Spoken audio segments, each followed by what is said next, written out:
Car culture is one of my main loves in life. It brings people together, helps you learn new things, and is the ultimate thrill behind the wheel. But there's one thing that changed automotive culture possibly more than anything else. Well, other than Fast and Furious. YouTube has changed the game when it comes to automotive knowledge, culture, and most of all, perception. Is the YouTube car world exactly what it seems?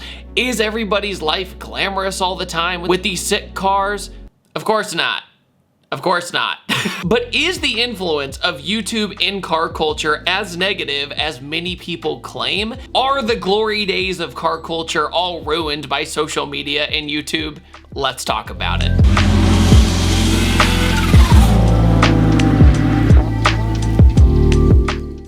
Guys, this is a really tricky subject to talk about, but really quick, I just want to give a big shout out to Throtl.com. And by going to Throtl.com, you can actually win this beautiful Audi S4 and $20,000 cash. It's got beautiful rotiform wheels, airlift suspension, and a fantastic exhaust system that's 50 state legal. So all you have to do is go to Throtl.com, and every single dollar spent on Throtl's website is an entry to win this Audi S4. And to make things even better, you can use my link down in the description below and use my code ThatDudeinBlue and get up to 15% off of car parts or anything on Throtl's website. So huge thanks to Throtl once again, and let's get into this.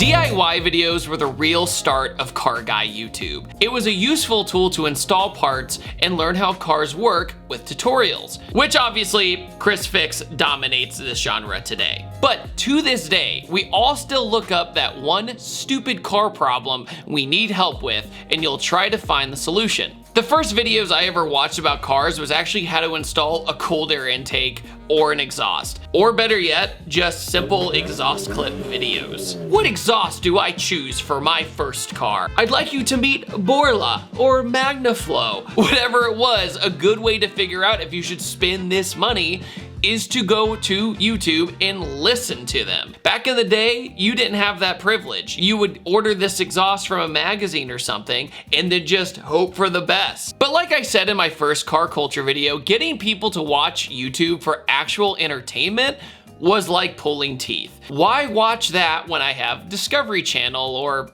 whatever? There were car magazine channels reviewing cars, which if you wanted more of a simplistic and data-driven formula than the ever popular Top Gear, it was short and sweet. But in order to know where we are today, let's go back to where things really changed. Magazine videos were a great start, but here's the thing. These weren't personalities like Jeremy Clarkson or somebody you could actually relate to. Or better yet, you could never relate to.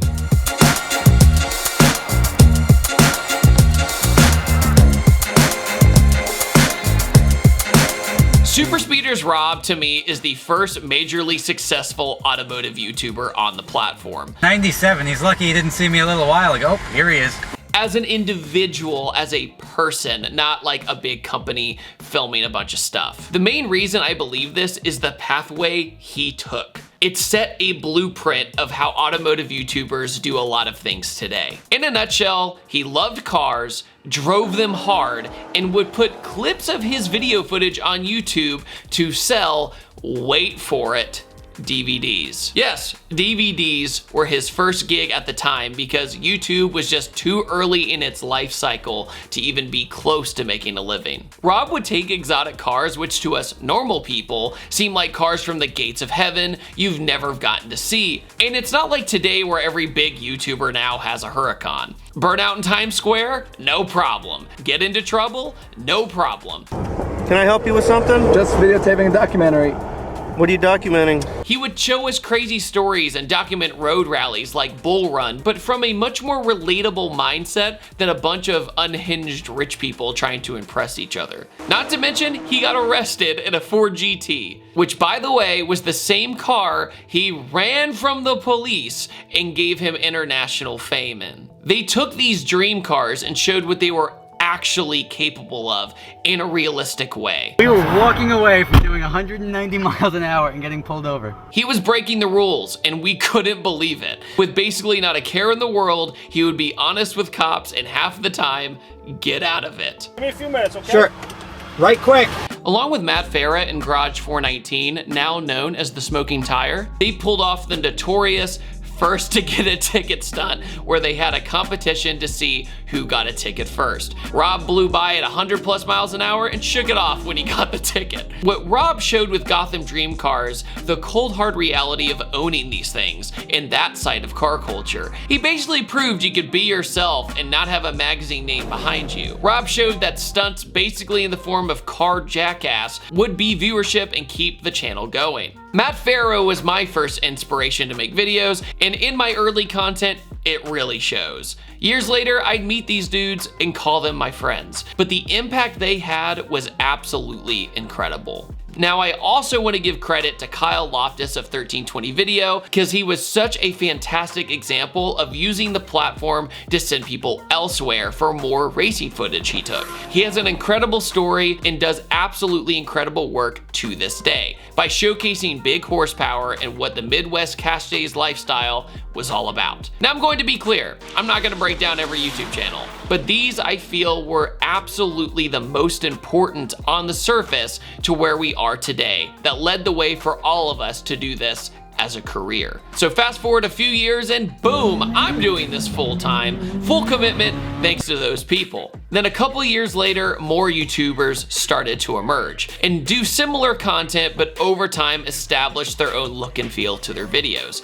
Back in the day, you had one way to get big on YouTube, and that was quality filmmaking. Great looking video and audio, and get some people to say, wow, it's just like a movie. Vlogging in the automotive world still hadn't really taken off in the way we think of handheld cameras zooming around a shop or a town. I gave it a try back in 2012 through 2014, and it never really took off. The Meet Glamour Shot video was also the go-to car culture video for years. Get a royalty-free music track that didn't sound like crap, synchronize your shots to it, and boom, you recapped your car meet experience and made it look like a great time. If you couldn't make it to that one car show because of work that day, don't worry, somebody shot a beautiful video of it like you were actually there. However, I think the scene overall got fatigued on that. Very much like car reviews, people wanted personality and a big piece of the puzzle, giving the audience opinion pieces and advice on what is cool and what is not cool. What car should I build? What cars are new?